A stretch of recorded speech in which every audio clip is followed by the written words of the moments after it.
after it's all said and done, you're going to be taking splinters out of your fat asses all night long because you got some fat asses. The only chance you have no chance, but you had a chance, is that you can run lickety split. Because you can't run because you got some fat asses.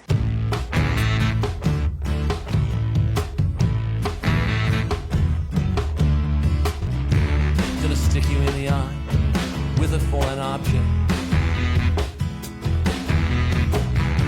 Gonna poke you in the eye with a foreign object.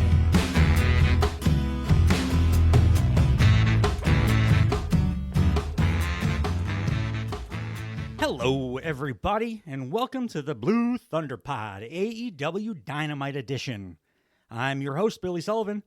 With me once again, my favorite podcast host, and according to the numbers, your guys too, I suppose, Frankie Ortega. Welcome back, Frankie. Thank you. Thank you for having me back. I was really looking forward to having this conversation with you about this Dynamite. I think we might have some opposing viewpoints, so it's going to be fun to talk about this. We better. It's boring as fuck if we just agree on everything. But when you first started right there, you're like, I was really looking forward to having this conversation with you. That sounded like it was going to be something real serious. You've been drinking too much lately. And we need, me and some other friends of yours need to sit you down and talk about it. I know. I'm glad that you're excited just because we probably have some opposing viewpoints on Dynamite. Yeah, I'm going to fly off the wall here. So to that point, what was your general take on this week's AEW Dynamite? Spooky Dynamite. Was Fright Night Dynamite, I believe, was the... Yes. Tony Khan loves his little cute names for his Dynamites. Right. And they promoted this show very well, I thought. Agreed. Which is why I was very excited to watch this show. But I think that I enjoyed maybe half of what I saw. And the rest was either just fine or it flat out disappointed me, honestly. But after watching it a second time, I think I have a pretty even amount of pros and cons. So I think, I understand probably where you're coming. We'll get into it and find out, I guess. But I think I have a pretty good idea of where you're coming from and why you may have some of the opinions that you have. And I also think I probably went into this Dynamite with lower expectations, which probably flavored my opinion. Because, I did. I really enjoyed the show from top to bottom. With some caveats. This was not 2021 or 2019 era incredible, everything's perfect Dynamite. My basis of comparison was basically the prior week, which I thought was a pretty good show, but an okay show with some major story flaws. And in my opinion, this week was... You're still fucked with all the major story flaws that exist, and I don't know any way for them to dig themselves out of a few of them. A few they will be able to, and I think that maybe we're getting some hints that they're gonna. But there's a few that they're just stuck until they have to finish the story. There's a baseline of nonsensicalness that existed. And I just decided I'm just going to accept it. I'm going to lower my standards for Dynamite. Usually I would have higher standards for Dynamite, but I know that they're in a spot on a couple of things. So I was just looking for execution. And I thought that they executed the shitty story stuff better this week than they did last week. And the thing I liked the most about this, by comparison to last week, is really just a vibe thing. It had the frenetic, super fast paced one thing into the next thing that I prefer for Dynamite. I prefer for wrestling shows just in general, but WWE is never going to do that. I kind of like the runaway train feeling when you're watching a Dynamite. And this episode, I felt had that more than last week. So I was able to look past the nonsense a little bit more. But we can get into each piece bit by bit. And this, I really dug the way this episode opened with it made me feel I was watching the best, a 1996 WCW Halloween Havoc with the spooky video package intro. I mean, the intro was awesome. And somebody somebody got hired or somebody got in somebody's ear in production, right? Because we got like 10 video packages that were all pretty good on this. So the intro was awesome, but the entrance decorations were not. I thought it looked like somebody's grandma's front lawn decoration. So, with good and the bad, 1996 WCW Halloween Havoc, Okay. a little low rent. I have a soft spot in my heart for any time anybody does like practical decorations for their set, because nobody fucking does it anymore. Yeah. And I love the era of every pay-per-view had a theme, and then they would build that theme out of fiberglass stuff. I missed that era so much. And this was like an effort at that, I think. Right, but this one had they had 6 medium-sized pumpkins on was a low rent. fake grass. It was definitely. It wasn't the. It didn't have the budget of that era Nitro or rather Halloween Havoc, but I appreciated the effort. But yeah, I it was quaint. I'll call it quaint. Yes. But the video package was dope. Yeah, I like that Orange Cassidy interrupted the following video package. I don't know if I've ever seen that on a Dynamite or any show. Yeah, that was another like a TV production decision that was cool as hell. Usually, like when AEW tries to do something like that, it becomes all disjointed and confusing. This was awesome. Like, so what Frankie's referring to is they started to air a death. I think we can call them. We talked about this before the show, but I think we can officially call them the Death Riders because they took the copyright out now. Pretty much official, yeah. Even though they haven't said it on TV, I don't think they're the Death Riders. So I can stop saying John Moxley and his crew because that is annoying.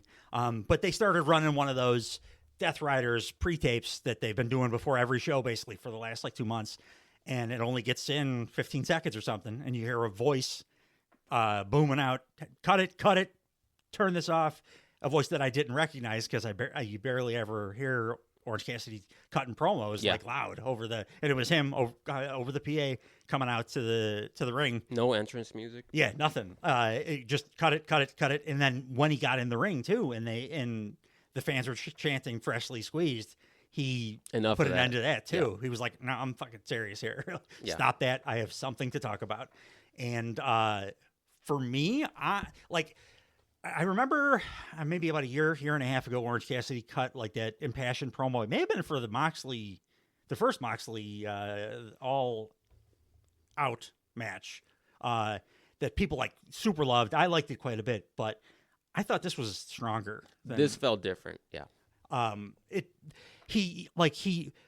For that first one, he did closed it with "I'm Orange Cassidy and I don't have a catchphrase," which was cute and I liked it and everything. But this one, it was more like it felt like he was speaking from the heart and to John Moxley, and I think he built. Unfortunately, I do think they kind of signposted the loss that is coming at the pay-per-view because he said outright, "I'm going to do this alone. I'm coming after you, Moxley. Yeah, I'm going to do this alone." And that's probably going to be his downfall, is that I'm going to do this alone. Yeah. Also, they're not going to take the belt off him, actually. I don't think at the first pay-per-view. But, yeah. But even when he did he closed it, kind of using that, I don't have a catchphrase, but it was, "I'm Orange Cassidy, and I'm going to win the AEW World Heavyweight Championship." And I was like, hell yeah, that popped me. Yeah, I loved everything about this segment. Great promo. I love that we're finally getting someone come out and properly explain why they're fighting for AEW. Yeah.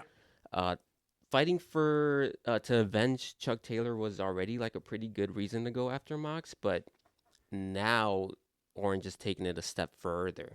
Absolutely. You're referencing the fact that he went into if AEW didn't exist, people like me, like Orange Cassidy, that have a weird gimmick or are smaller in stature or whatever, we wouldn't have a place on national TV wrestling. Yeah, and I'm not sure if he even said people like me. I think he just flat out said me. I don't exist without AEW, and I believe that. I guess I should have said insinuating that Yeah. the people that should be fighting for this company, it's not because we love the company so much, because I'm with you. I've been saying for weeks, I hate bad guy group trying to take over the beloved company, because fuck the beloved company. But the way that he put it, it made me care about that fight more because it's like, yeah, Darby Allin wouldn't exist. Orange Cassidy wouldn't exist. You know, like there's a ton of their top stars, my favorite wrestlers in the world, that would just be like on the indies, and I'd have to go find tapes of it or stream somewhere or something. So I think that this, regardless of how good Orange is in the ring, I think we all know that Tony Khan has taken huge risks on Orange Cassidy and his gimmick, and he's given him a pretty consistent push since day one. Oh yeah, and when he honestly, I was not aware of his work before AEW.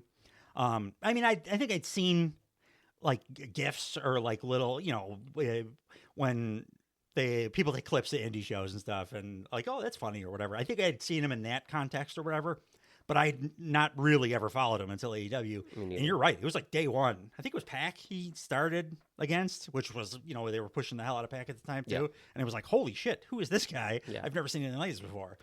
And then all the bad faith, like piece of shit old guy podcasters were like, this isn't real wrestling. Yeah.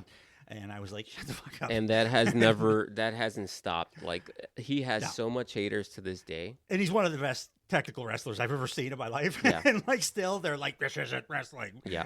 Like, okay, but the Ultimate Warrior was believable, guys. Yeah. All right. So I love that he's taken the lead here because it just seems so real to me. Yeah. And I like that he does it, that he's a reluctant leader too. He said, like, he goes into here, I'm not that guy. I'm not a leader. I don't want to be, even though he was like the leader of the Best Friends. It was never him like staking a claim to that.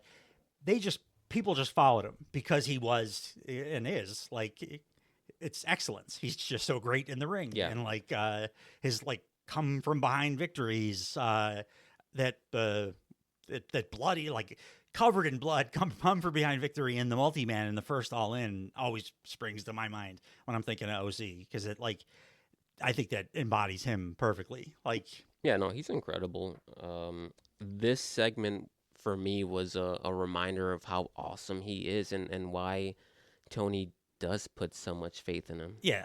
And also, he did mention, and for, like he said, for the younger people coming, because you forget that he's 40, because that dude must moisturize his ass off or something. It's like, he looks like he's 25 years old. Right. But yeah, he's like 40, 41 or whatever. And he did mention, like, yeah, I want there to be a place for, people like me later on too. So like, I'm doing it alone, but yeah, the bigger undertone of like, there is a greater good thing, which again, it's like, you're teetering on. I like that. I like that he made it a personal thing, and that the personal thing ties into the greater story. Yeah. I'm still a little wary that it's they'll tip too far over into the like NWO trying to take over the other like authority figure, the billionaire that I'm supposed to be cheering for or whatever. I don't care about that. I care about Orange Cassidy and his best friend getting fucking his neck broken. Yeah, no, I'm still super worried about where the direction with the Death Riders are going, but as far as Orange Cassidy here, I mean, he got me excited for this Moxley versus Orange for sure match. And it reminded me how awesome their first match was, because I hadn't really thought about it in a long time, and then I was like, you know what? Now that I think about it, I going into that All Out, I was like, oh, because it was the first time they'd ever done a pay-per-view a week after and I was like, this is stupid. The card looks like a house show because half the roster like just wrestled overseas, so they had to like do a patchwork. And then that show ended up kind of kicking ass, and then that main event ruled. Those two had great chemistry. And it's gonna break my heart when fucking Moxley kills Orange Cassidy at the end of that match, because I don't think anybody besides maybe Darby Allin does a better job during a match than Orange Cassidy of getting me, even if I'm not invested going in, which I am now because of this promo. I don't think anybody gets me invested in the match during the course of the match by telling the story, like within the match, is Orange Cassidy. I always find myself then, no matter what my thoughts were going in, like on the edge of my seat, biting on every near fall or whatever. And when he hits that like orange punch out of nowhere with the broken hand, I'm up out of my seat every time. Dude, this is amazing. What are the chances that Orange joins the Death Riders? Do you think that would work? No, I don't think so. I think there are people. There are younger people that we would right now consider on the like AEW side, I hate even like talking about it like that because I don't want WCW versus NWO, but like there are some people that I could envision joining the Death Riders, but I don't think Orange Cassidy. Every time I say this, it's like Sami Zayn, and it's a babyface that ends up being the greatest heel ever. I don't see Orange Cassidy in that heel role. I'm sure he would be amazing at it, and I just am wrong. But like I don't think it would fit the character that he's built throughout his time. And it has evolved too. It was like the not totally nonchalant guy to the I get serious when it matters to now like no, I take this shit serious and I'll get violent when it matters kind of thing. I think he'll be willing to match them on their own terms as far as violence goes, which is a different Orange Cassidy than it would have been 3 years ago or whatever. But I don't know. I don't think after like he's lost all his friends, right, over the course of the last year. Mm-hmm. Chuck Taylor was his last boy, and they just broke his fucking neck. So I think it wouldn't ring true if he were to join them. Yeah, after. Sure. And Orange Cassidy, the other thing, Orange Cassidy's always kind of been the level-headed dude that like saw things for what they were. And Moxley currently is like out over his skis preaching. I love it. His delivery, all this stuff has been amazing. But he's like a preacher at this point. He's proselytizing, trying to tell you, the better way of doing things is this is the only way to do things is the way that we see it. Yeah. And Orange Cassidy, that character would be like, no, fuck that. You do it your way. Yeah. That's his whole thing. Right. Do you? No, I'm right there with you. I think that he would most likely be an amazing heel, but no, I don't want it. I don't want it for this. I think we have a lot of heels right now. Like yeah. every champ is right. a heel, which and then everyone on Team AEW is a jobber. So let's keep Orange. The people that have been like shown to us as Team AEW or right. jobbers. There are a bunch of people that are not in the Death Riders that are baby faces that kick ass, but they just have not been presented as part of the team yet or whatever. Yeah. Or they're busy with other stuff like Swerve Strickland. So yeah, we could cut off the Death Riders. Oh yeah, I don't think we mentioned he officially Orange Cassidy officially challenged Moxley for the title at what is it, Full Gear, upcoming pay-per-view Full Gear. I also like the line, I'm gonna win the title off you. I'm gonna take it out of that sack and put it in my backpack. Yeah, that was funny. And you know what? I know he's not gonna win this match, but let's say he did.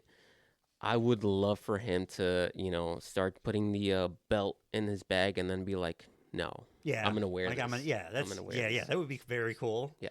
And I think that they would book it that way if they were to win. There's no way they're going to take it off Moxley this early, though, is it? No. I mean, it is a big 4 pay-per-view, which would be an amazing time to do it. But, you know what you could do, too, is you could have him win the belt and still have the Death Riders, like, disrupting everything and trying to kill every young up and comer or whatever. They won't. Yeah. They're not gonna, unfortunately. But what will happen? Orange Cassidy will get me to bite on like 5 false finishes. Yeah. Because the fact that we're wondering right now, I think they did their job here. Yeah, for sure.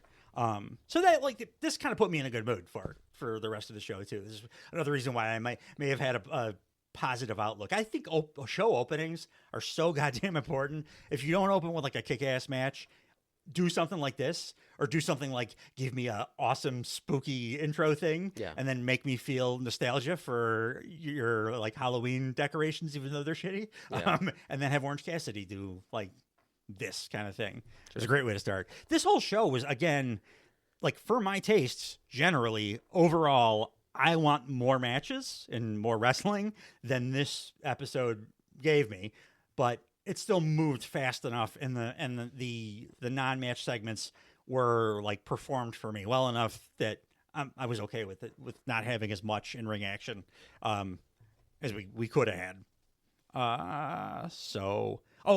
At this point, because we didn't really have any commentary at all, besides like Excalibur saying, "Oh, who's that?" when Orange Cassidy started talking.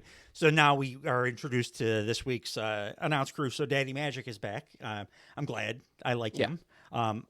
Nigel is still he's much better, but he's much more seasoned, and I like Daddy Magic getting an opportunity, more opportunities on the bigger stage to do it, because I Yeah. think he gets better every time he does it. He does, yeah, and I really liked him during one specific match, and we'll get to that.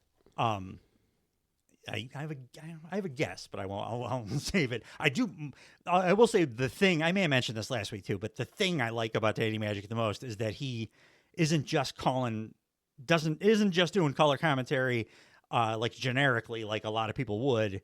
He has like established a character for himself as a commentator. Yeah. Like he just loves violence and blood. He doesn't care who's a face or a heel or Right. whatever. Yeah. Outside of his like in canon boy, Danny Garcia, he's just like, yeah, no, go for that tombstone on the apron or whatever. Yeah. Whatever the most violent thing is, that's what he's pulling for to Yeah. happen. And I like it because Yeah, he's all of us. sticks to it. Like, it always makes me think of the what was the War Games? What's it called?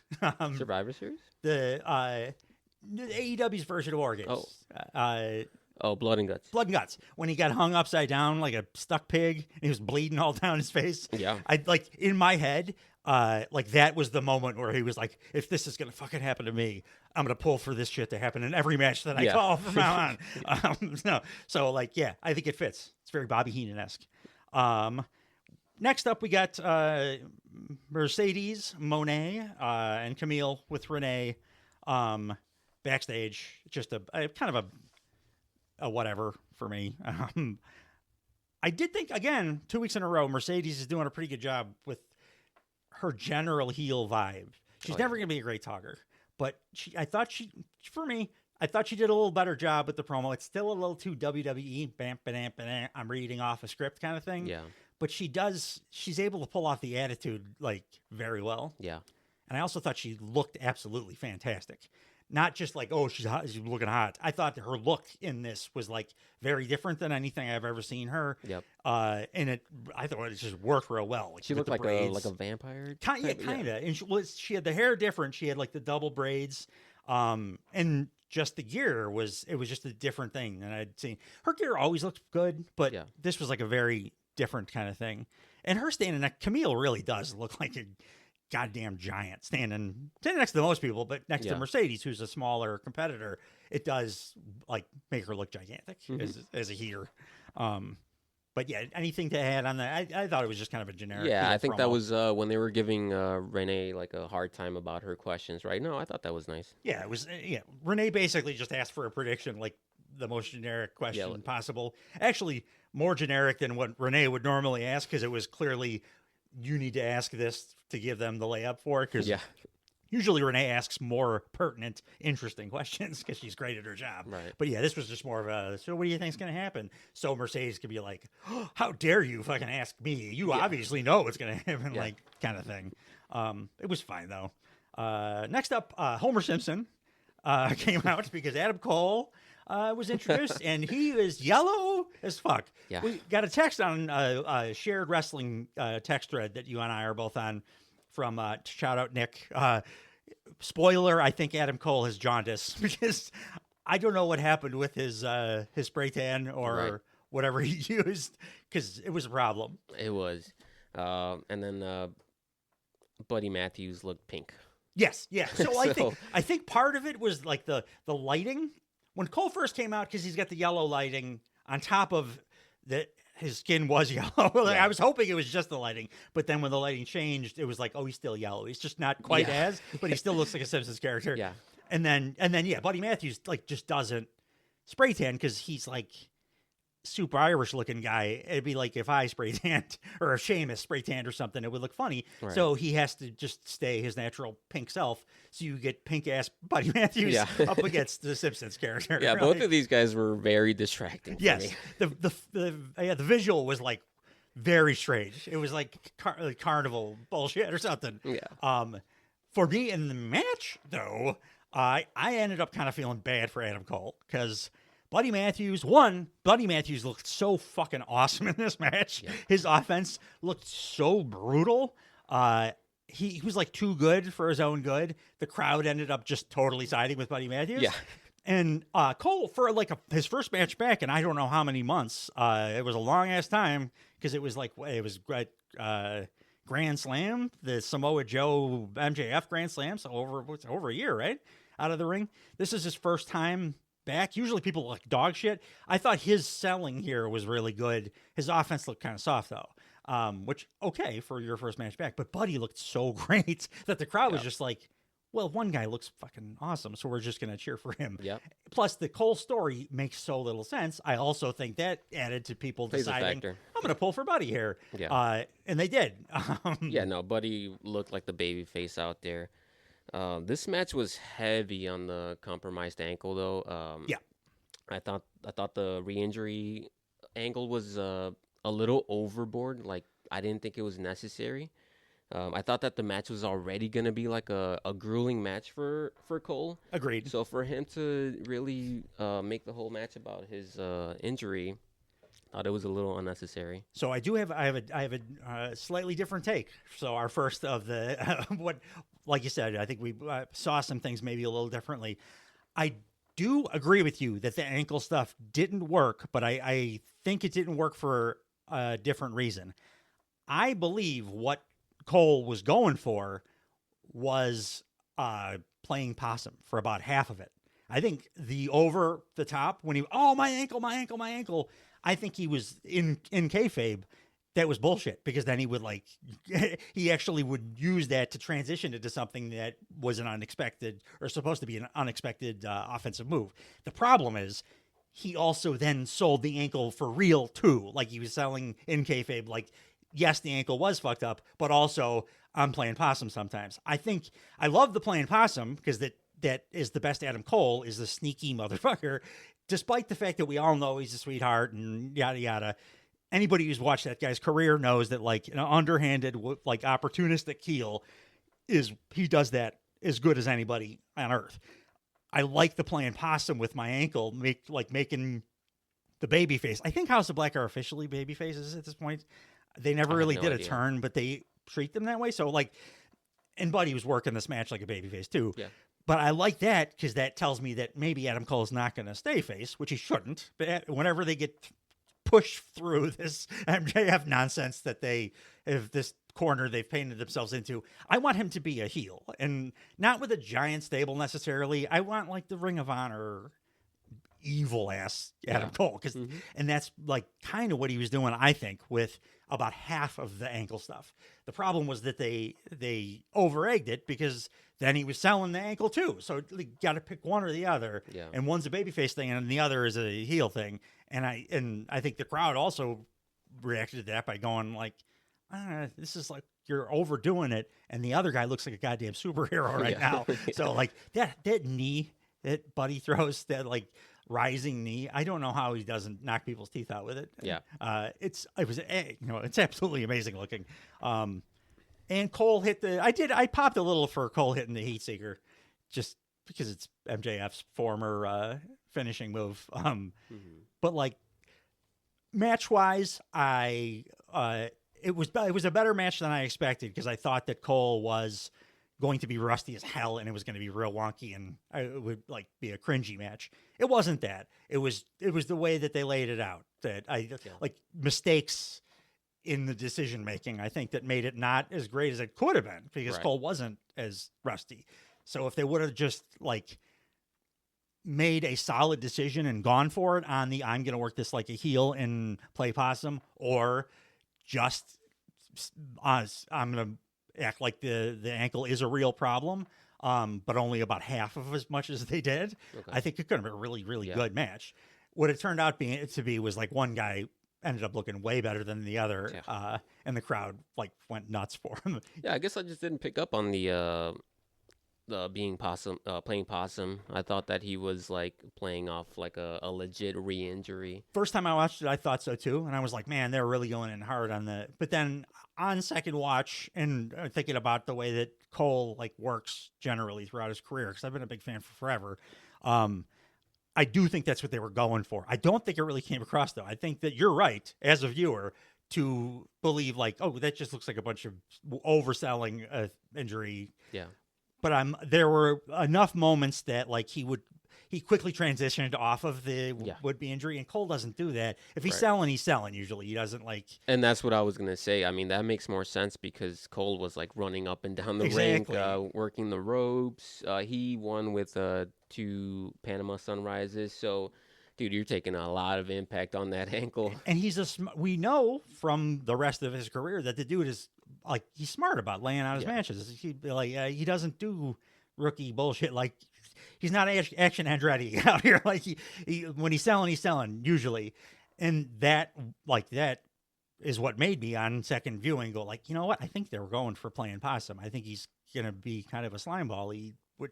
Cool. I don't want happy Adam Cole. I'll get my happy Adam Cole on his Twitch stream. I like watching him play fucking Halo and people calling him Chugs and stuff. That's good. On TV, I want him to be a piece of shit. Right. And we need to get through this MJF thing before he can fully be a piece of shit. But I'll take some hints here and there, which is, I guess, maybe some wishful thinking. Anyway, Cole gets like you said, he got the win with double Panama Sunrise. So I hope he wasn't selling because that wouldn't make any sense otherwise. But he then gets on the mic and says, "I know what you were doing, buddy." Oh yeah, I didn't mention earlier in the match. Cole was gonna walk away because he was like, "Oh, the ankle's too fucked up." Yeah, and Buddy called him back by taunting him. "Oh, I knew it. I knew you were soft." And don't be a bitch. Yeah, basically, don't be a bitch. And so Cole comes back, finishes the match, gets the win, and then gets on the mic and thanks Buddy for doing that, basically for giving him that support. I have no idea why House of Black have taken Adam Cole on as their pet project to rebuild his confidence after his I just figured it out because they're like death black metal guys, and Adam Cole has a dead guy's bone in his foot. So now they like him because he's like a zombie, like part zombie. Yeah.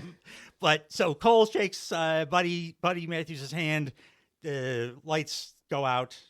I think they did the lights out spot 2 or 3 times on the show. The lights go out, lights come back on, and where Buddy Matthews was while shaking Cole's hand is now standing, shaking Cole's hand, Malachi Black. Yeah. And we are getting a singles Malachi Black match against Adam Cole. Yeah. For next week.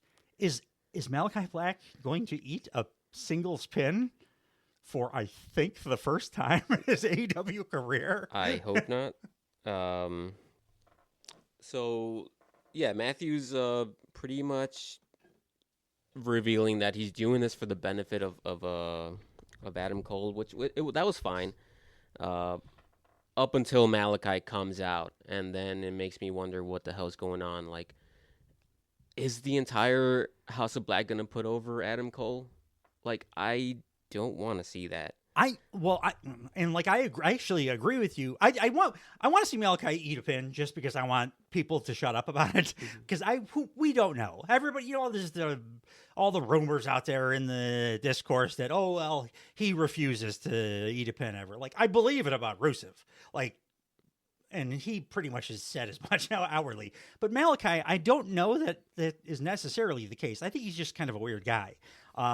And maybe kind of hard to work with just because he has a different kind of personality. But everybody's always like, "Oh, he'll never eat a pin." So I would be happy to see it happen just to put an end to that so people can't talk about it anymore. Mm-hmm. Much like I'll be happy when all these shows are on streaming because the assholes of the internet won't be able to talk about TV ratings anymore. Yeah. But story-wise, I want Cole to lose this match. Yeah. I think he's biting off more than he can chew with Malachi. He's higher than, as great as Buddy looks. Malachi's higher on the card than Buddy is, and he's been presented as a dude that just never loses. Basically, he's a monster, and I love him. I am excited for the match though because I'm sure it can't be as good as the Takeover match was because Adam Cole's been out for too long, and there's no way that he can be that good. But that match kicked so much ass that it makes me excited for this match. Yeah. And it's not that I don't want to see this match because I don't want Malachi to lose. It's just that I want this match to happen, like, in the future. Maybe even after this MJF feud. Like, this could be a really good program. Could be a close to a main event kind of thing if you gave these guys a story. Yeah. I mean, we've seen them work together before at the height of NXT, and ruled. Like, Yeah. and it would be very exciting also for Malachi to get a program, like a singles program. He's never had one of those since, I think, Cody. Adam Copeland, I think. Oh yeah, I guess he did work. So the two I can think of are the Cody one, like right when he came in, when Cody did the cheesy put in my boots, and then he got his head kicked off. And Adam Copeland. But like I would love to see an Adam Cole like Malachi. Actually, it would be cool to see a reverse now. If Cole does do the thing I'm hoping he does, and just becomes a piece of shit heel after the MJF thing, I wouldn't mind seeing a babyface House of Black Malachi feud with Adam Cole. He can get a cup. You know, they're going to give Cole some kind of henchman, whoever, because he always has them his whole career or whatever. Yeah. Honestly, what I would do is just give him Kyle O'Reilly and Roddy, and just those two, or and Wardlow. Or Wardlow. I'm a little sour on Wardlow. I think the discourse on Wardlow very much is like, oh well, it's 2 stop and start with him.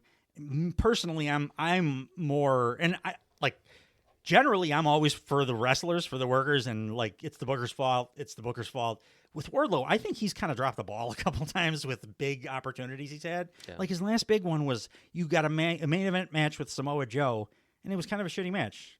And it probably wasn't Samoa Joe's fault that it was a shitty match. Like you gotta hit the home run when they tee it up for you. And he's had that happen a few times. There are other people that I would rather get the Wardlow push at this point now, like Powerhouse Hobbs, for example, when he comes back. Like I'd like to see him get the opportunities that Wardlow's been given. Right. But anyway, to that point, we'll get probably a kick-ass match out of Cole and Malachi. I'm with you. I want Cole to lose because story-wise, if he is a babyface, it would be adversity, and I want babyfaces to face some adversity. And if he runs through the House of Black, it's gonna be some bullshit. And it also doesn't make me want to cheer for him. It makes him feel like, oh yeah, well you're gonna kill MJF too. You just ran through like Malachi and Buddy and goddamn, Brody King. Yeah, I think if Buddy won this match, it would have made sense because they could run it back and Cole could make adjustments. So. Yeah, I mean, he could lose to Malachi as well. I would almost call an audible here, too, because the way the match was going, the way the crowd was going, I mean, you can always book different. You can always adjust in booking later. I think Buddy should have gone over in this match, too. But again, I don't do star ratings for Dynamite matches, but, like, it did outperform what I expected, but only because I expected almost nothing from a guy that hasn't wrestled in so long, and I was impressed that Cole could, like, bump around and stuff the way that he did. And even try to tell a story that I don't think quite hit the mark, but it was a for effort, at least. So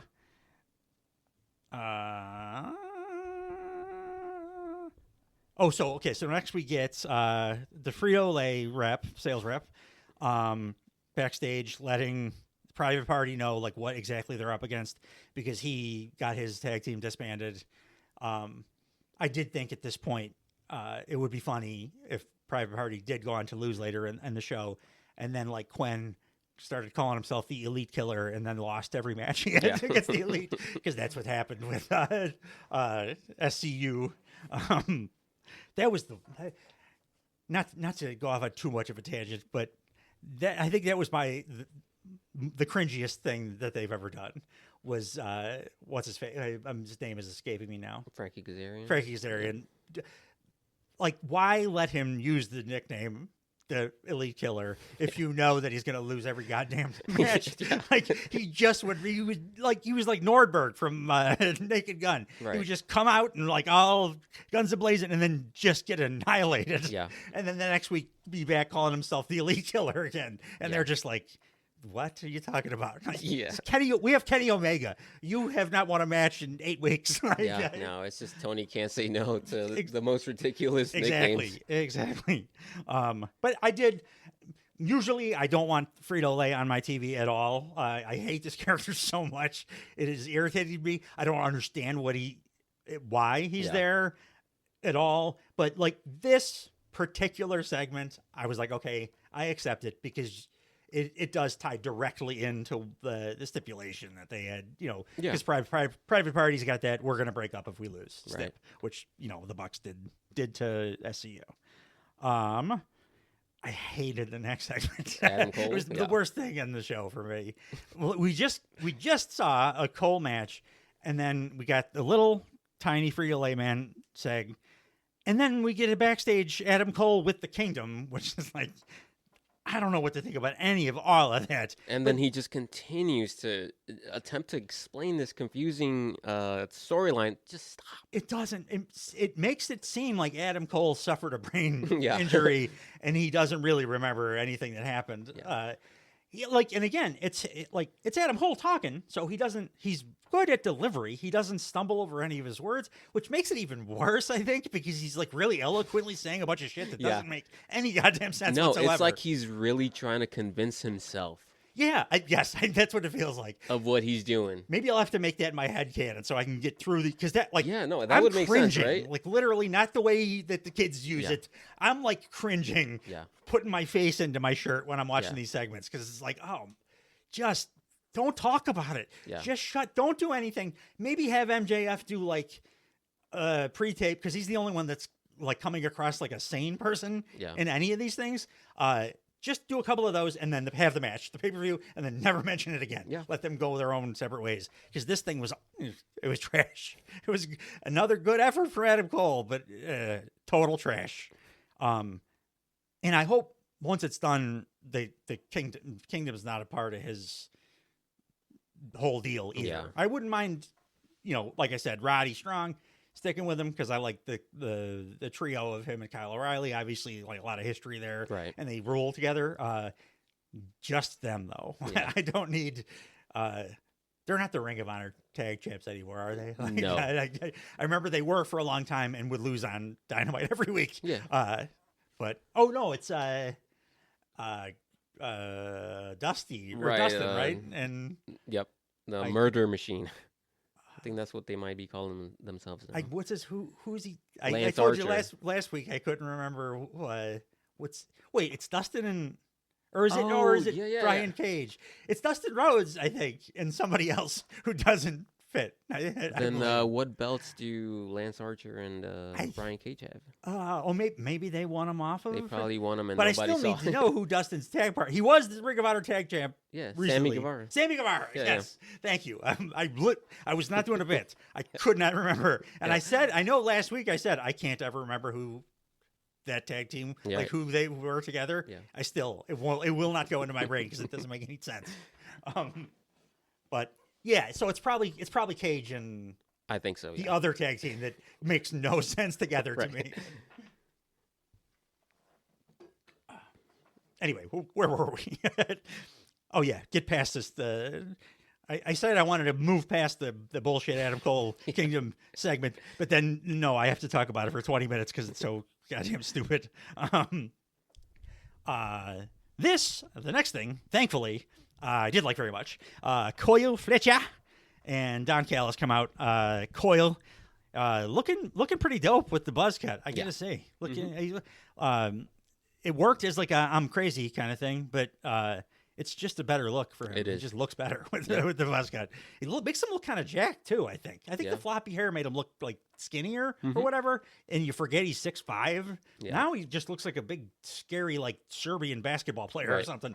Like he could be one of Jokic's like mafia brothers that Yeah. go to all the games. Like, that he would fit right in. Yeah, I don't there. think we've seen him like wrestling since he did that promo, but I almost wish that he changed his ring gear to maybe just some like trunks or something. Yeah, well, he might. Who knows? I mean, I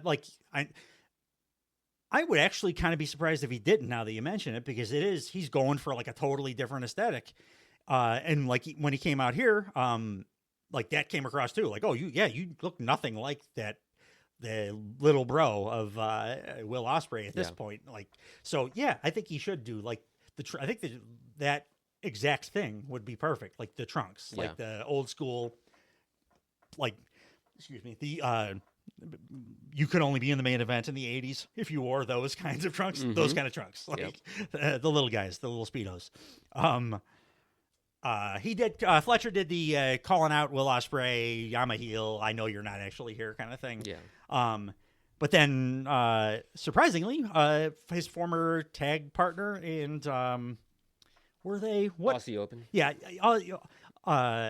Mark Davis of Aussie Open. But I was trying to think of what they held a title of note, a tag title of note. Was it New Japan? They were like tag champs of something that I cared about for a long time. Most likely I think it was New Japan. Japan. Yeah. And yeah, Mark Davis has been out for forever. He came out looking a little like he just got off his couch. Yeah. Like, it was like sweatpants and a Yeah, kind he of had like stained a undershirt. stain on his shirt. Yeah. So I think that maybe they were going for that look, but he was basically like, "What the fuck, man? Did you forget we were like a tag team for 5 years?" And they. Fletcher basically says, like, well, you got to make a decision. You're going to be on board with this new me and us and Don Callis, or you're not. And I think he's not, because I don't think they see Mark Davis as big a deal as Kyle Fletcher. So I think it's going to end up bad for Mark Davis, unfortunately. I think he's going to go down the Giovanni Vinci path of tag I team think guys. they're just going to have one match with. I don't know if it's going to be a singles match. I don't think so. I think they're building towards a tag team match. It's going to be Takeshita? Fletcher and Takeshita and Ricochet and Davis. Oh yeah, I mean That's going to a be good match. Yeah, that's going to be good. Mark Davis kicks ass. I just don't. He doesn't exude like charisma and star power as much as Kyle Fletcher, especially now. Like new glow up Kyle Fletcher. Yeah. And his promos just get better and better now each week. That dude is a big deal down the line, I think. Speaking of big deals, we get Hangman Page with Renee backstage. I really like the interactions Renee and Hangman have because they're both such really great actors. Renee is able to pull off like, I'm doing this because I'm a professional, but this dude scares me. Yeah. And it's not over the top, I'm afraid, but you could tell that she's like reticent to talk to him, right. Which you would be because he's a fucking maniac who burns people's houses down and stuff. Hangman cuts a promo on Jay White here. What'd you think? I thought it was a really good promo. It didn't do a whole lot to move the story forward, but just the intensity and whatever Hangman says, it was a good promo. It looks like we're gonna get a singles match again. I was my only disappointment was that there's no step on it or anything there, and especially with the way that Hangman went in the direction Hangman took this promo, he basically said, "Okay, Jay White, you have beaten me in these technical matches, but what you don't understand is I will cut your fucking throat with a box cutter. I'll burn your house down. I'll kill your family." Yeah. That all made me think, okay, so we're going to get Texas Death, and then we get the match graphic, and it's just like, a rematch. I mean, there is still time for them to slap a stip on there, which I really hope they will. Yeah. And even if they don't, these two guys are geniuses, and they're going to tell a story in the match that will be amazing that I'm not thinking of right now. But like, as far as what I can think of, do the goddamn Texas Death match. Mm-hmm. It would make sense story-wise, especially with the promo that he cut here. I agree, by the way. It was a great promo. I don't think he cuts anything but great promos. Yeah.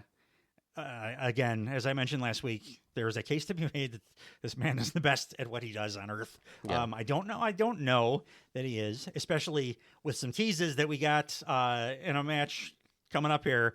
I think somebody might be returning that has an even greater claim to the greatest wrestler on Earth, but Hanger's right there, I think. Next up, we got Moxley and his Death Riders coming out. Mox with another everything he has delivered for me, at least since this gimmick change, I think has been like 10 out of 10. I know a lot of people, shout outs to us, think that there's some vagueness to what he's saying. I don't see it that way. I think that's just the way Jon Moxley talks. Like even back in the day, that's kind of how he talked. Even in the Shield, that was kind of how he talked. He just has a different way of saying things. Yeah, I think he's laid it out for us what he's doing. He sees the locker room in AEW as a bunch of like spoiled babies that are celebrating shit that they never earned, and like in pro wrestling, you need to like put in the work and that be all that you're about. And if you need to celebrate down the line after you've done the shit, fine, but you got to do the shit, and nobody here has done the shit, so we're gonna have to fix that with everybody. Yeah. I think that's it. I think it's just a simple story. I don't think there's a greater power behind it or anything. I think it's just him being like somebody's fucking abusive stepdad, like trying to whip them into shape because they don't like the way that they wear their hair or whatever. Yeah. Like that's what he's doing. Yeah, I agree. I think that everything they've done everything that he said has made sense. What I worry about is maybe adding things that aren't going to make sense. Yeah, I still have that concern too. I'm sorry, Yeah. not to get But you I off thought the that this promo was awesome. I thought that everything he said was interesting. I thought that the them targeting Yuta was really interesting. I had a problem with Yuta kind of like half-assing this Death Rider thing, but now when they started beating down on him, I was like, okay, cool. They see it too. Like they see that he's not fully into this. They see him as the weak link. I think when Yuta, like when he did do I'm joining you, it seemed to me like he did that because he was like, it was a moment of desperation and he was panicking. And he didn't know, what do I do? Oh God, I guess I have to do this. And he did it. And then like everything he's done since has kind of showed me that his heart is not in this. He doesn't believe in, but he's like stuck with this group of scary motherfuckers now. So like, Right. Yep. So yeah, like they I forget why they Oh yeah. Moxley said somebody's going to get hurt, but there was nobody out there, so they decided the person that's going to get hurt is Wheeler Yuta. So they grabbed him and like beat the shit out of him. They started to Pillmanize him. I think. I think it was to lure Orange Cassidy. Yeah. And yeah, he came out, and then everything. So this segment was good up until this point. Everything that came afterwards, I didn't like. No. Yeah, we didn't need the Job Squad. Like, just let them beat up Orange Cassidy, and that sets up, get bloody him up or whatever, and that gives you your heat angle, your blood feud for the. I don't need to see, like, fucking John Silver or like, what's the other, Evil Uno, or like none of those dudes. And the brawl didn't look good. Like, it was really sloppy.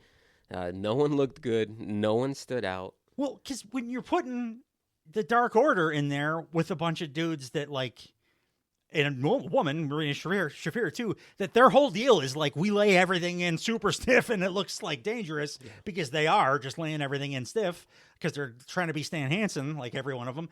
And then you get the throw in like the indie-rific guys that don't do anything stiff. They are basically comedy wrestlers. Yeah. It looks ridiculous. Right. It looks fake as hell because one group is doing like little soft, super obviously worked punches, and the other group is like throwing forearms that are, like could break your jaw or whatever. So yeah, it looked terrible. Yeah, but then we see Darby in the corner of the screen just dangling down to the floor, which was also not great. I loved it. I love the idea of Darby coming down. Yeah. But in execution, he got kind of hung up on the. Yeah. So it took forever. Darby being Darby, I love him so much. He will find a way to try to do something good with whatever he's given. Yeah. So while he was like hooked on and dangling, he just started biting people. He was grabbing people because that's all he could do because he's like stuck to the thing. So like, what's the most believable thing I could do from here? I fucking bite people. So he was doing that. So they like, but yeah, the execution was not good because he got stuck, and I think they didn't lower him down enough to get that clip off. He lowered down enough, and he was kind of left up a little too high. Yeah.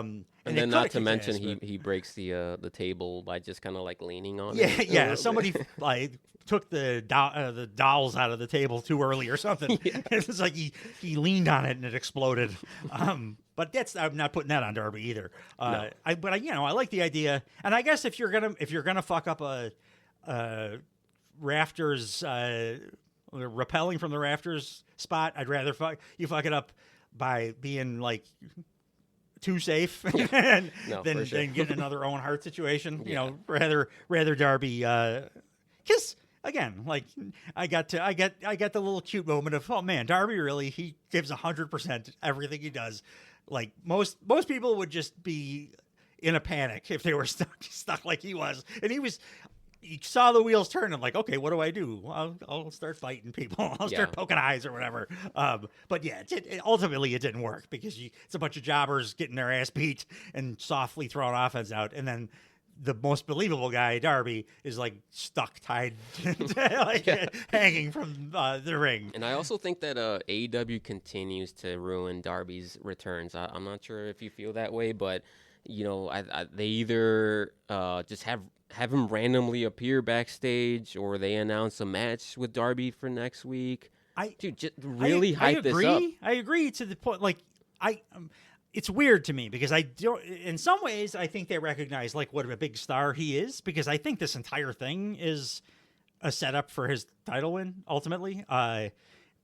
You know, several months down the line, I think. But I think that's what the end game of this whole thing is because Darby is the embodiment of no, fuck you. I'm not celebrating anything. I go harder than any of you motherfuckers in the Death Riders, like, and I always have, and I wouldn't exist if like on TV or whatever if AEW didn't exist. Like he is the ultimate embodiment of that. So like they see him as a star in that way, but like if you see him as a star and as over as he actually is, yeah, when he returns, you should do something cool with it. Like that the first time they did it, that backstage thing was, I was like, what happened? Was that it was so fucked up that it felt like a production error or something. Like they forgot to do the real return, and then they just did the second segment with him because he's just on TV now all of a sudden.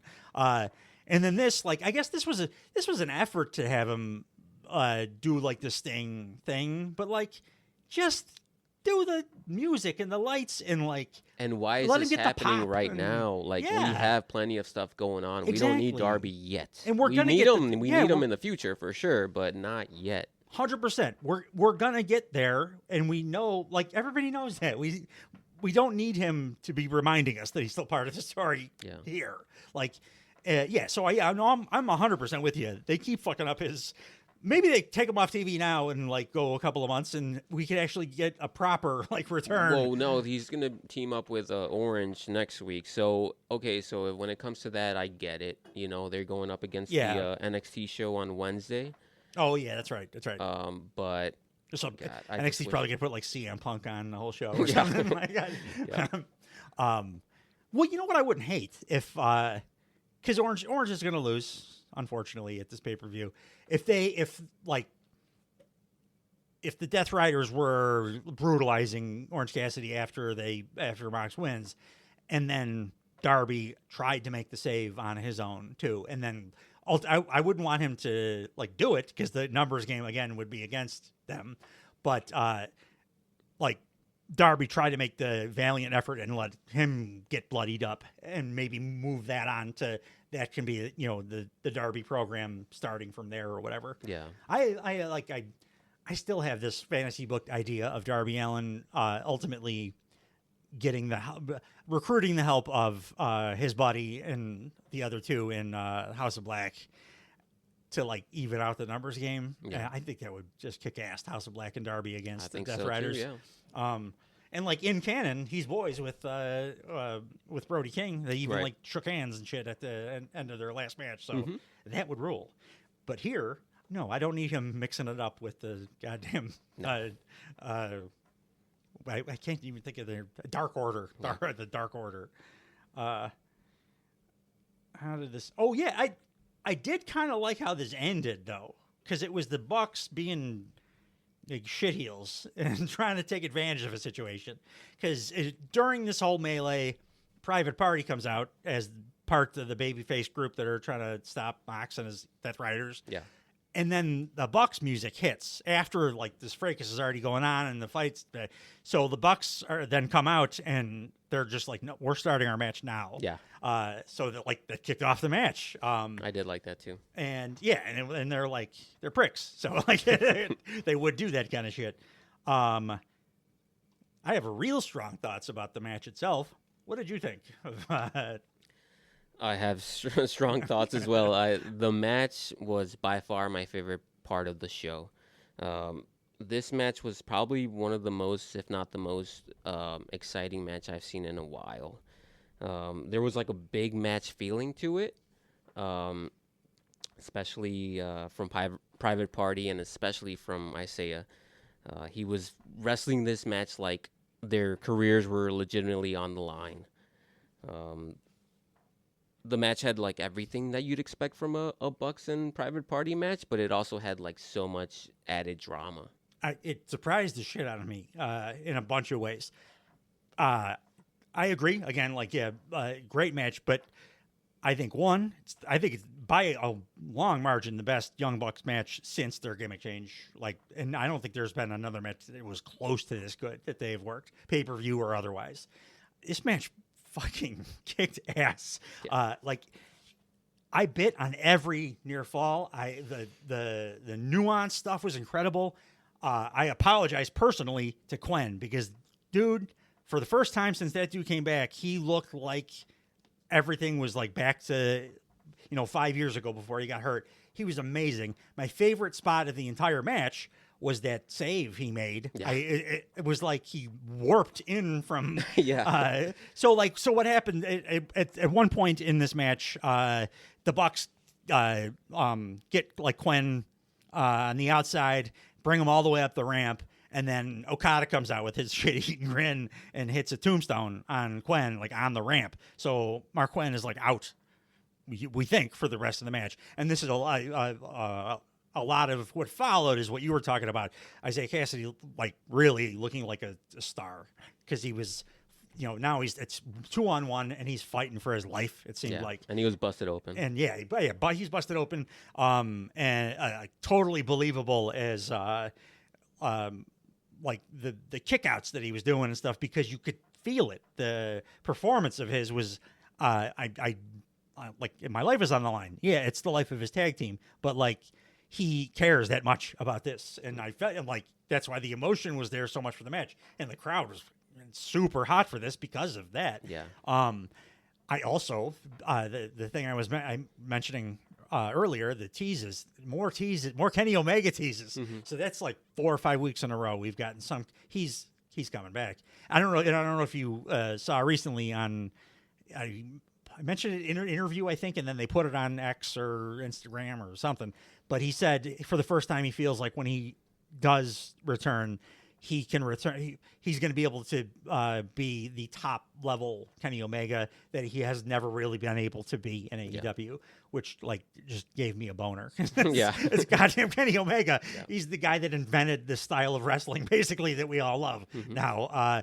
But to the Kenny Omega point, that's my favorite spot in this match was the Bucks. Once they had Isaiah Cassidy cut off because Quen's like dead up on the ramp, they start doing Kenny Omega's signature moves. Nicholas Jackson hits a brutal looking V trigger on Cassidy, and then Matthew hits the one winged angel.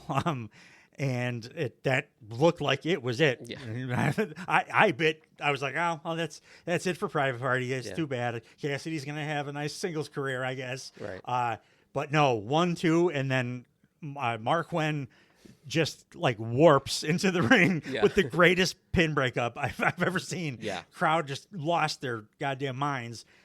Which led to ultimately the end sequence. The Private Party gets the upper hand. Everything crisp and smooth as hell.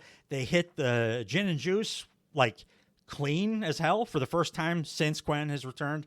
Every single time that they've gone for that move since he's been back from injury, he's kind of fucked up his part. Mm-hmm. This time, picture perfect. And 1, 2, 3. When they hit that, I was like, please do not do a 2 count here. Oh, no, I was end the match. Please. I was like standing with my nose 2 inches from the TV at this point. Yeah, because I was, and I'm the guy that last week was like, I think you got to break him up because I don't think Quen has it anymore. And through the course of this match, I was like, past you, you're an idiot. These guys have it.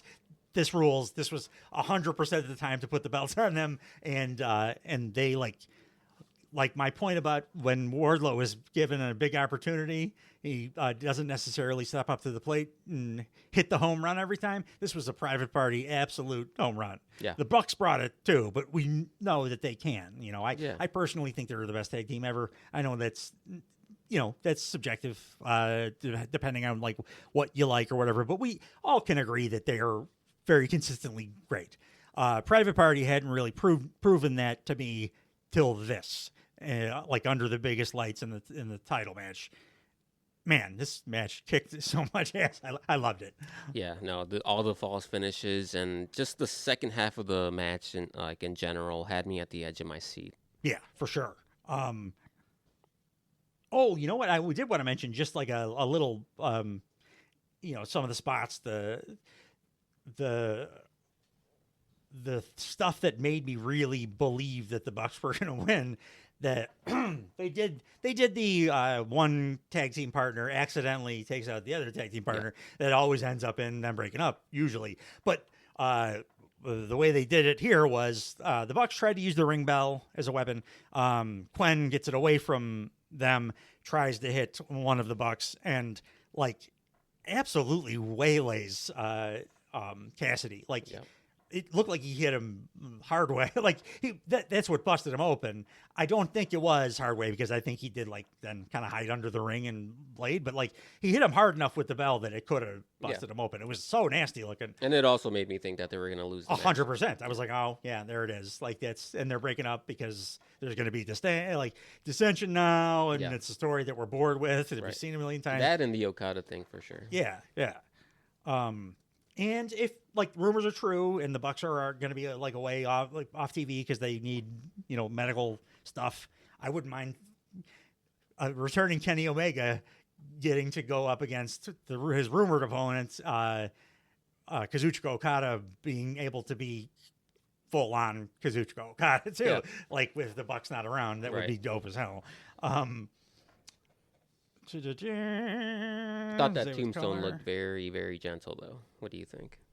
The what? The tombstone on Quen? It did. Yes, it did. He basically just got on his knees. Yeah. But what's cool is that it was right next to the headstones. Yeah, it was a tombstone on the headstone. Right. Yeah, I love that little stuff. Also, Matthew Jackson's hair pearls popped me too. Yeah. I was like, that's the most ridiculous thing I've ever seen in my life.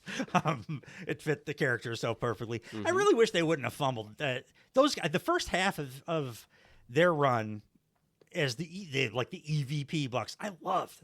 They were doing like cool, like a little nuanced stuff with the characters, like changing their facial hair multiple times in an episode. Yeah, that kind of like I love that stuff. And then and again, it's not the workers' fault; it's the booking. They just decided, okay, we're going to stop paying attention to that, and it just fizzled away. Right. And like it was going great. Now I'd want it gone completely because we already have like too many struggles for the heart of AEW happening. Yeah, I'd rather the Elite not be a part of it. Right. Plus, then like Kenny can just focus on Okada and when he comes back. Yeah. Did I have anything else as far as like individual? We talked about the V triggers. Oh, I did like the first they went for the EVP trigger, the Bucks on Zay, and right before they could hit it, he just like passed out, which is another old Kenny Omega bit. And that was like a cool spot. And then they did hit it, which like you go for it once and miss it, but then you go for it again and hit it. Yeah. That's always, they win. So I bought on that one too. Mm-hmm. And he just kicked out of that. And I was like, oh, maybe. That's where I think that was the point in the match where I stood up and was like at the TV. Like, it was incredible. Oh, and then when the match was over, honestly, I was like choking up. I was emotional as hell. Yeah. I was like, yeah, absolutely. Yeah. I haven't felt that much about a match, particularly a tag team match in AEW in forever. Yeah. And like since like maybe Bucks Lucha Bros, where I was like emotionally invested that heavily. Yeah.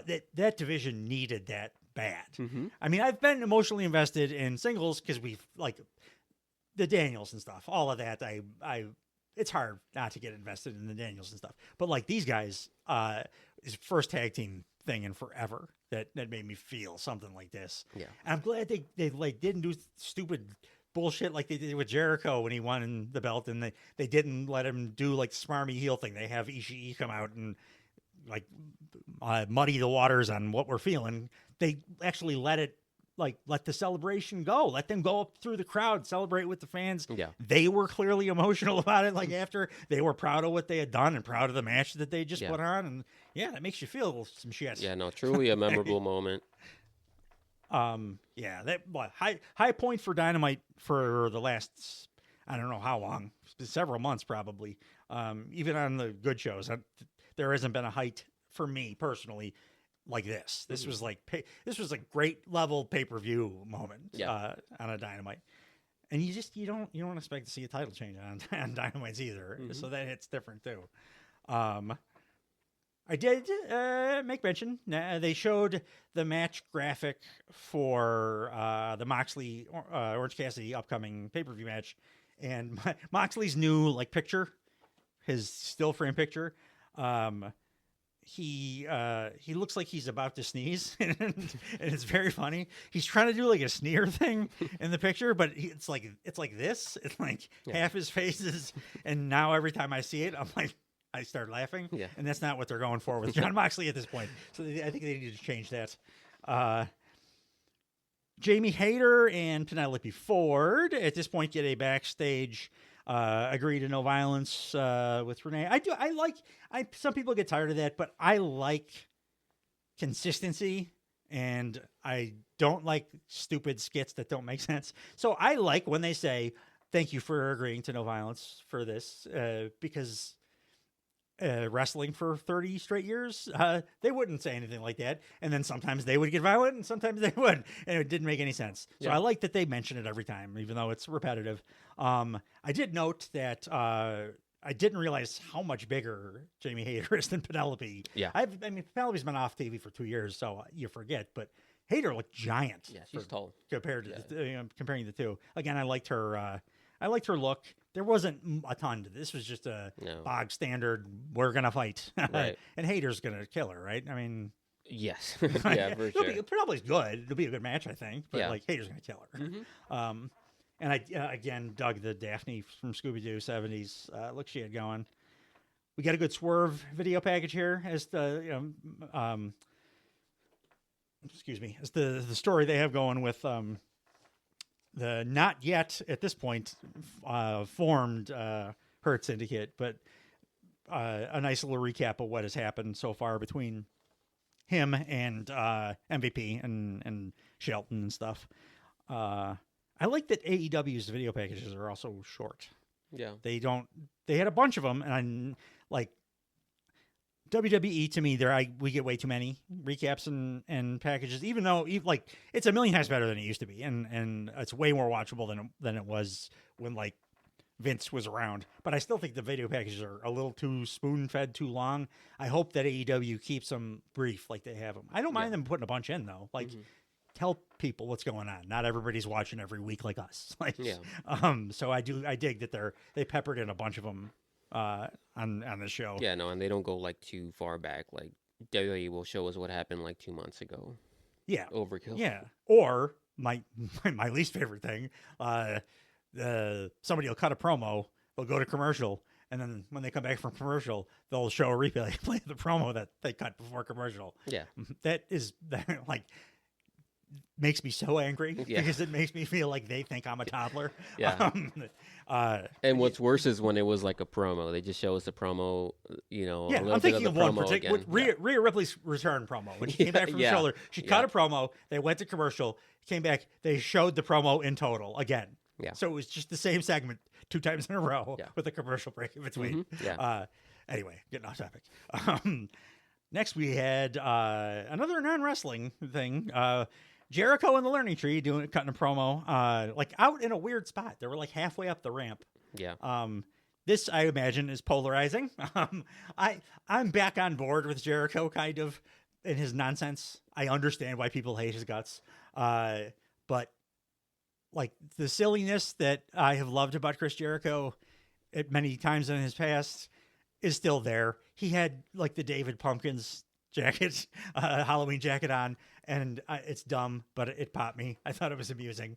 He didn't say. Did he say anything of note for? No. He did. Oh, you know what he did? He made reference to something that I think explains what they're doing here now.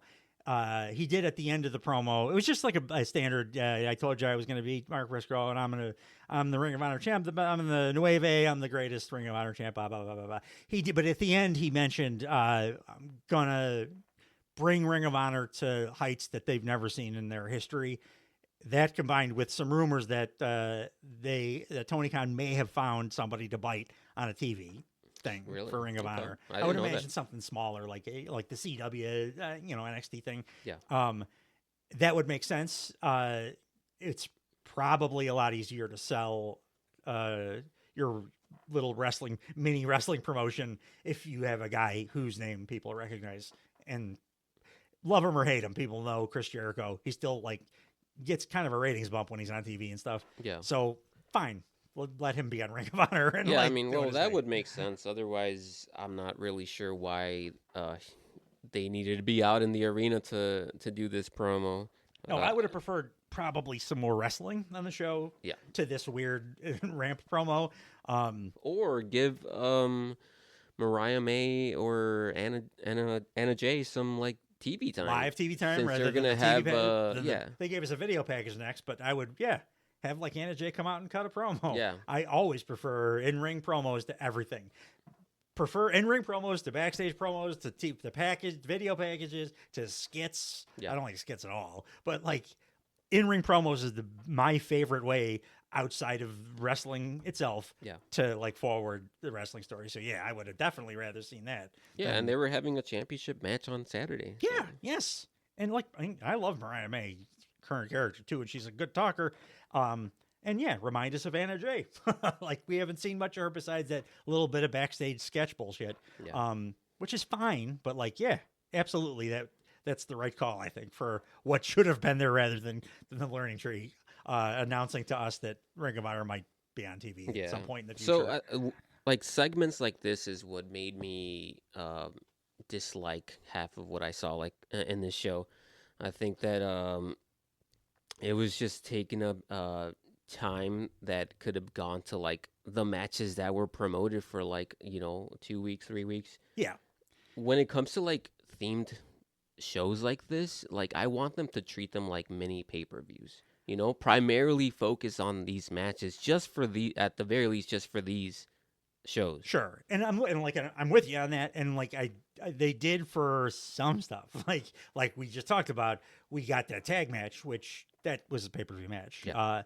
I guess what it comes down to, the difference between our feelings on the show was, and I agree with you, this bullshit didn't need to be there, and you could have used that time for something better, but it was short enough that it didn't fuck up my general vibe watching the show. I felt the pace of the show kept moving enough that I didn't have time to think about why is that dumb thing happening? It was over before I so it's just really a matter of how much it affects you. We're kind of agreeing on most of the stuff, I think. Yeah. It's just how much it affects your personal viewing experience. And for me, it was he was there and then he was gone. He was on TV. I giggled at his stupid jacket, and then by the time I thought anything about it, they were already showing me the Anna Jay video package. Yeah. But yeah, I would have rather seen Anna Jay and Mariah maybe doing a promo battle. Have we even seen a female in-ring promo battle ever? Yeah. That would be nice for once. Right. Alex Marvez is now backstage, notably not in costume. I was disappointed with that. Trying to talk to the Young Bucks is trying to go get back to their locker room. He's interrupted by Jack Perry's walking towards that locker room, and Danny Garcia grabs Perry and kind of roughs him up a little bit. And Jack Perry, the way that he got Garcia to kind of be taken aback a little bit and back off was he just kind of quietly said to him, "I get it, man. They used to dance for me too." And Garcia was like, "Oh, shut the fuck up," basically, because he didn't know how to respond, and he walked off. And at that point in my head, I thought, "Oh, Daniel Garcia is replacing Wheeler Yuta in the Death Riders 100%. They're going to fix the mistake that they made from the beginning, because he should have been in the BCC way back when." I would put money on it at this point that's the direction they're going with Daniel Garcia, and it's probably part of the reason that he resigned with the company, is that that he wasn't just asking for money. They're always asking, okay, but what are you going to do with me? Yeah. And if the answer is we're going to put you in a stable with John Moxley, That's a pretty good selling point. Yeah. So I think that's where they're gonna go. It would make sense, but I don't like that Jack Perry's the one to kind of like make him see this.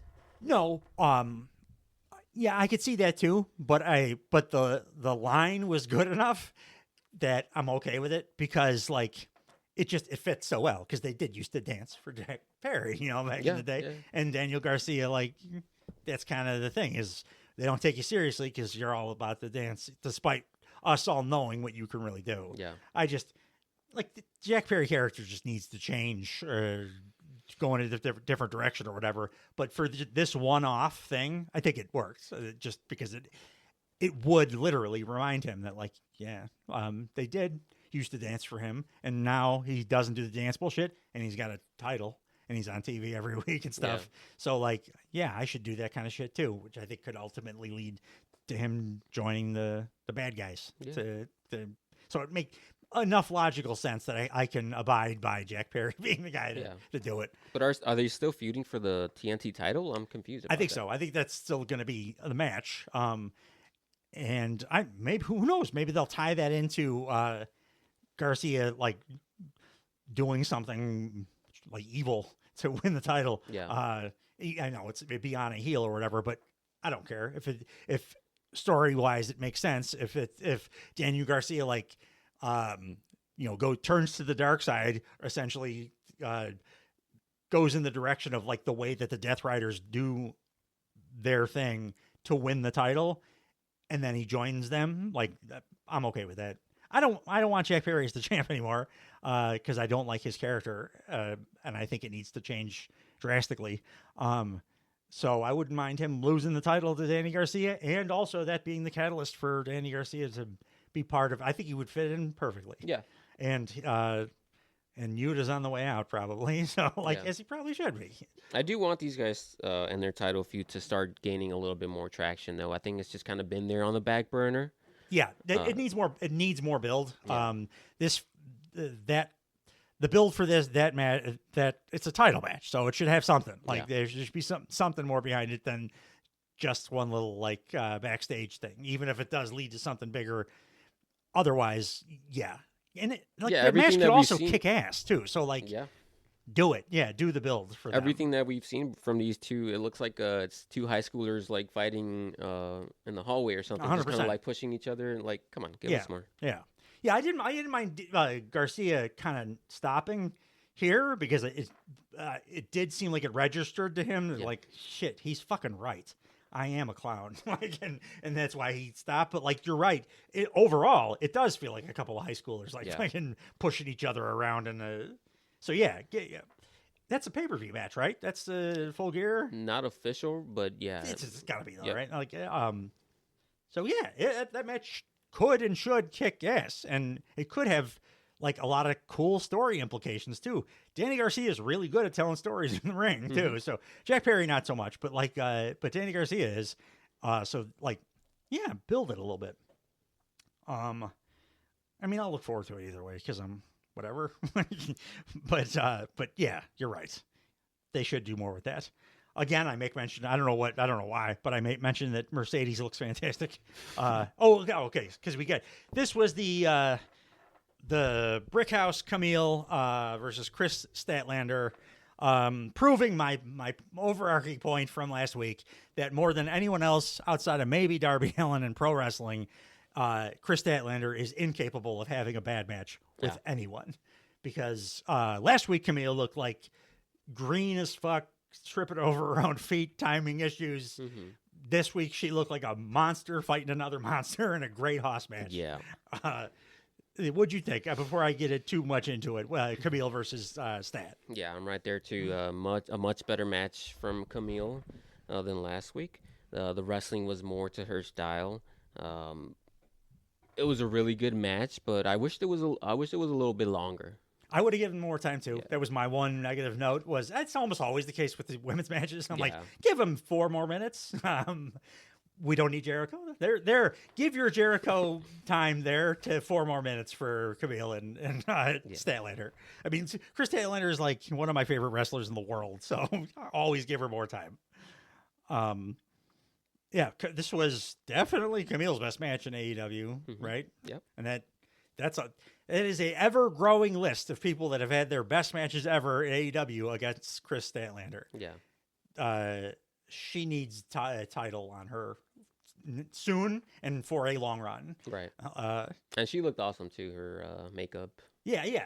I dug also that they seemed to they must listen.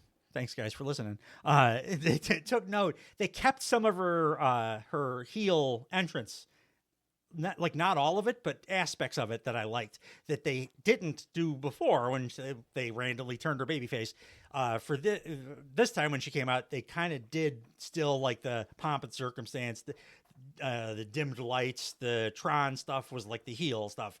It was babyface music, but it still made her feel more like a big deal. Like she did when she was a heel. So I dug that too. Just let her stay whatever she is now. She's babyface. Let her stay that for a while. Don't flip flop her back and forth or whatever.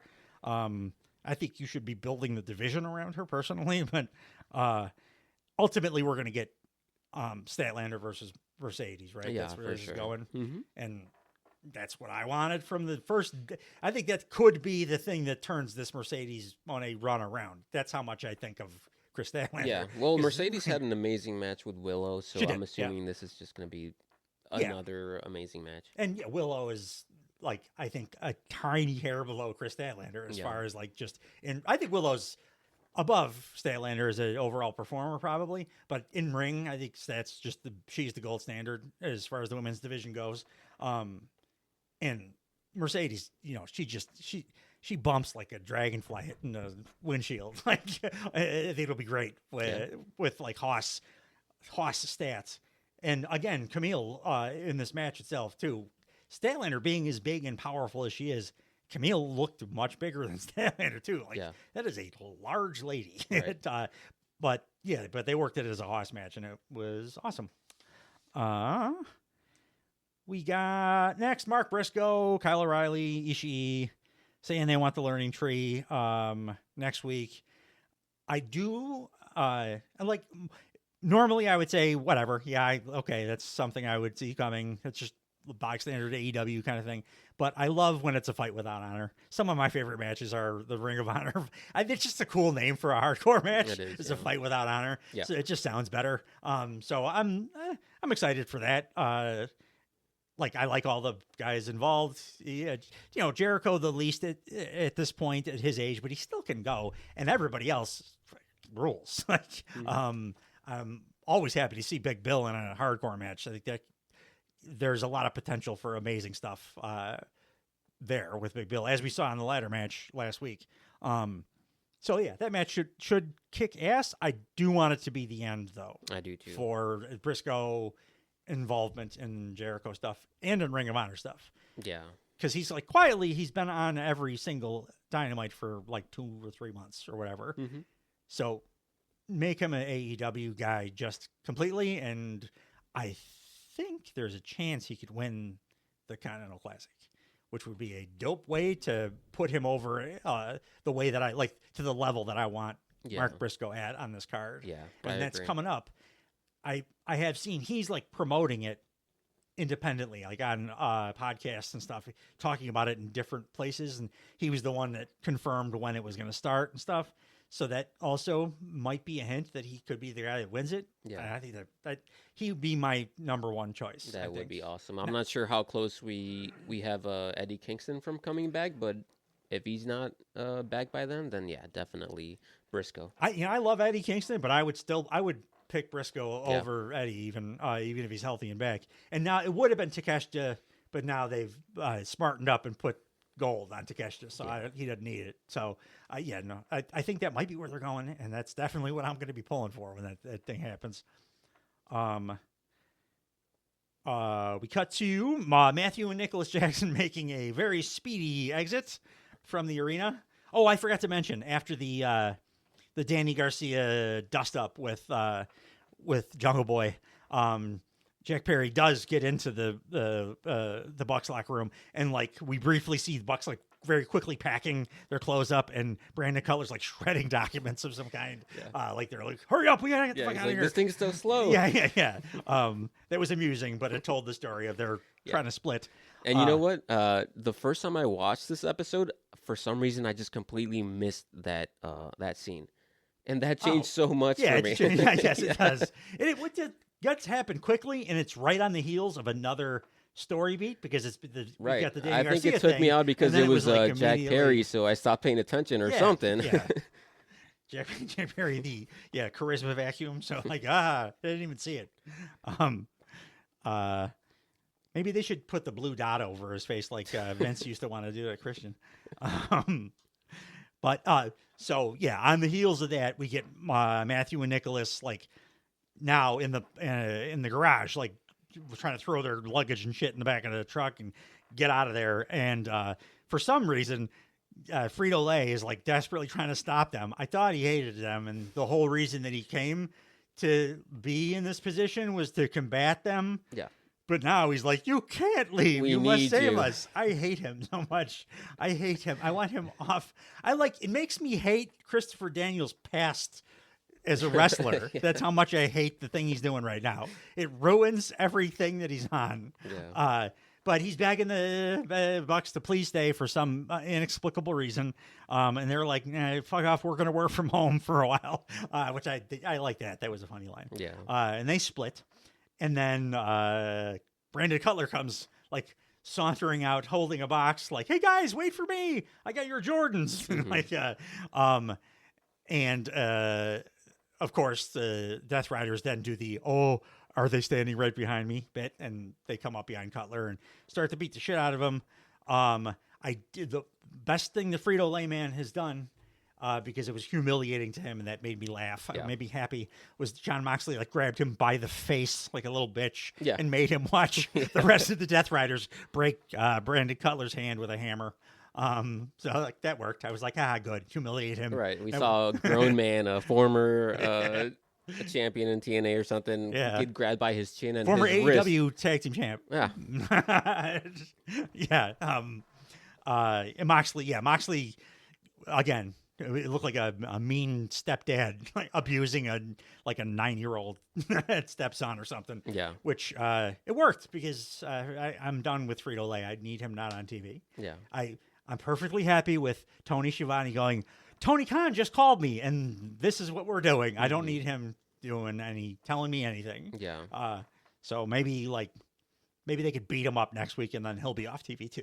What do you think though about this, the paper shredding and all of that? I have no idea what to think of the, in a way that I'm okay with. I think it was mysterious intentionally, and I do think the Bucks are probably going to be off TV for a while, which is good because it's that whole story kind of went sideways, and they need some kind of a refresh or a change or something, and that makes me believe that they have an idea for whatever that thing is going to be.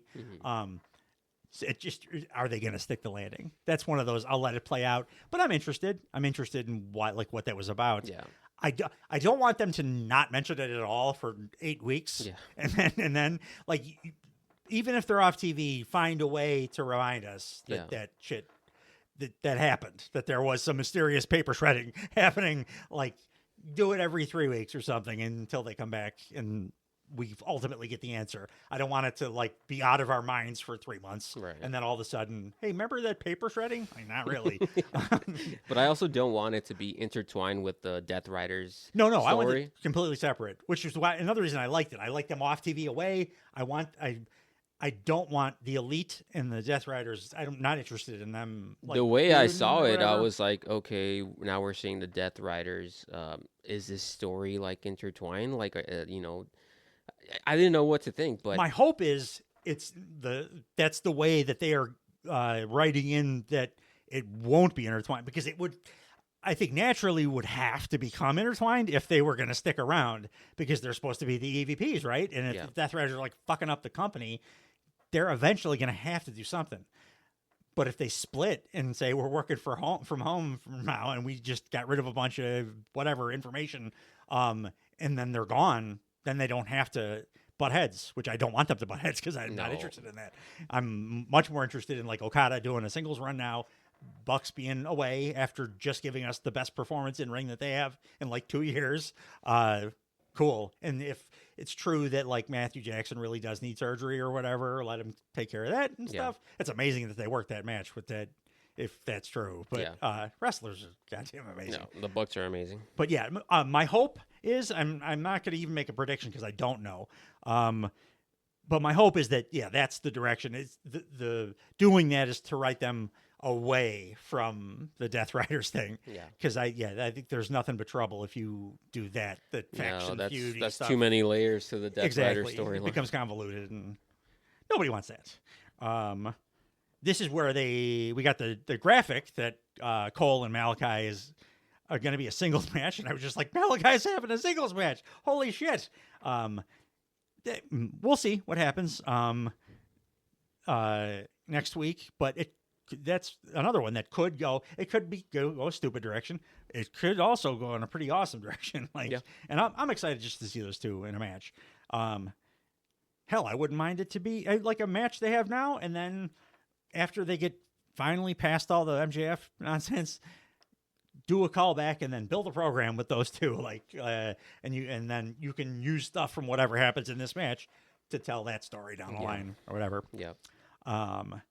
Next up, we got the main events of the evening. Swerve Strickland versus Shelton, Brock Lesnar, Benjamin. What'd you think? Very solid main events. I was happy to see Swerve wrestling on Dynamite. It had been some weeks since we had seen him in action, so definitely always excited to see a Swerve match. Lots of good back and forth up until a certain point. Then Shelton started wrestling as the powerhouse that he is, so I thought that was cool. I thought the first half of the match was it took a little while for them to get their rhythm together, get it going. It was a little sloggy the first half, and then I thought the second half of the match kind of kicked ass. I also Swerve had like a Mass Effect leather jacket that was awesome, and I want one. Yeah. So I love Mass Effect, and I didn't know he was even a gamer. I know he does Marvel stuff all the time, but he had the N7 Mass. I'm like, oh, where do I get one of those? Yeah. It was great looking. MVP continues to be incredible as like a ringside component. You can hear him on air, and it's just everything he says is great and correct. I thought, like I mentioned in the first half, it took them a little time to kind of get a feeling for each other. But then once it started going, it really started going. Shelton did a absolutely nasty looking overhead belly to belly suplex from the inside over the top rope to the outside to Swerve. Yeah. That looked brutal. I like the story that they were telling. Swerve started the match trying to kind of go move for move and strike for strike with Shelton, which he couldn't do because Shelton's like a world-class grappler and also like a giant powerhouse. So then when Swerve decided to kind of go back to his earlier roots and wrestle a speed-based match, like the tide turned in his direction, and it made sense for him to be able to like overcome the monster by doing that, because when Swerve decides to go fast, he's one of the best in the world at it. I liked that Swerve maintained like he continues to maintain, despite being babyface can be now, some level of nastiness to him too, which is another way that you can overcome like a wrestling machine like Shelton. When Shelton went to try to post Swerve, and Swerve kind of got him tied up and did a kind of a nasty around the post, I'm gonna hurt you kind of move. I dug that because it was a shoulder thing, because he pulled his arm over and then he did the finger breaker thing, which is like nasty as hell. That's how you take out a guy that's been Brock Lesnar basically for the last couple of weeks. And I think we'll always see this style from Swerve unless he like ever goes to like back to WWE or something. Yeah. Yes. Exactly. It fits him. So I mean, it got him over like Rover. So I hope he never goes away from it. And it especially works in a situation like this where like I'm probably not going to beat this guy by just vanilla means I got to do some extra shit, which he did. That Shelton's again, that rising knee, that CM Punk knee he does from all different positions, and like I think he did it like on the ropes this time. Like it looks awesome every time he did it, and I can't remember him doing it ever in his career prior to this.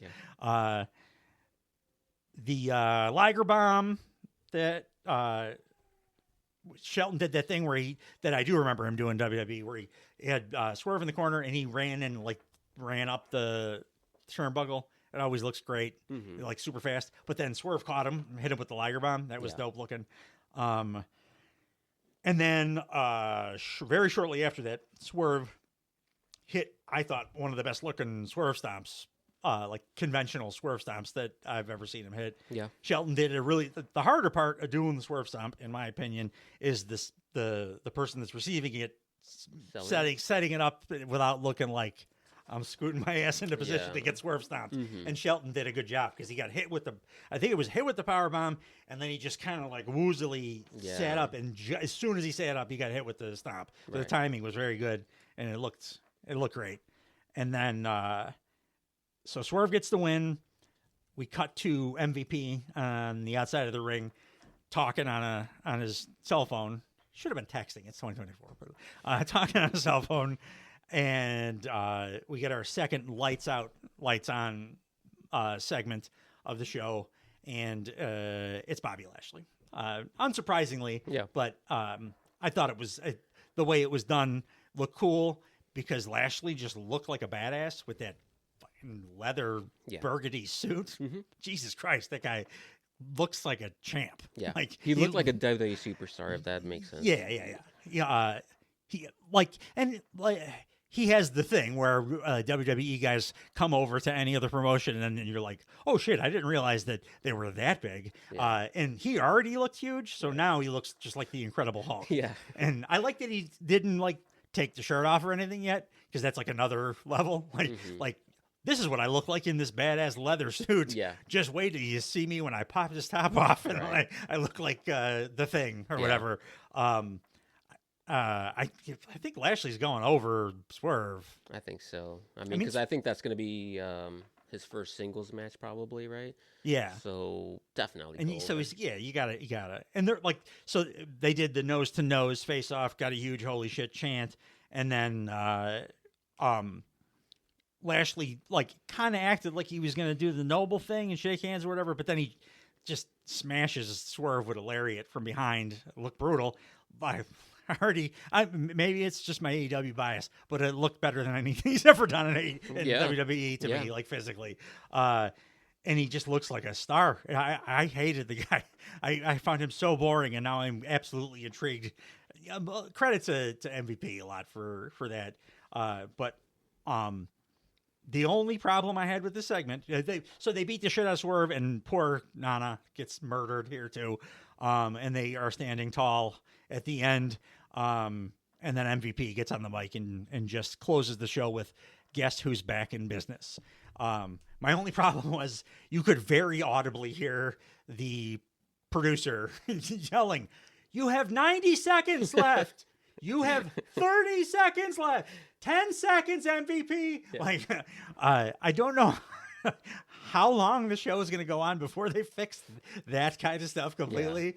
Because I was laughing, and it shouldn't have been a moment I was laughing about, because it was the bad guys beating the shit out of somebody I really liked. But beyond that, I thought the segment went really well. What are your thoughts on the post match? Yeah, I agree. I would have actually had Shelton go over or do a no contest, and then do the rematch at Full Gear, where ideally Lashley would debut. But it is what it is. I still think that it was a really cool debut. I like the entrance.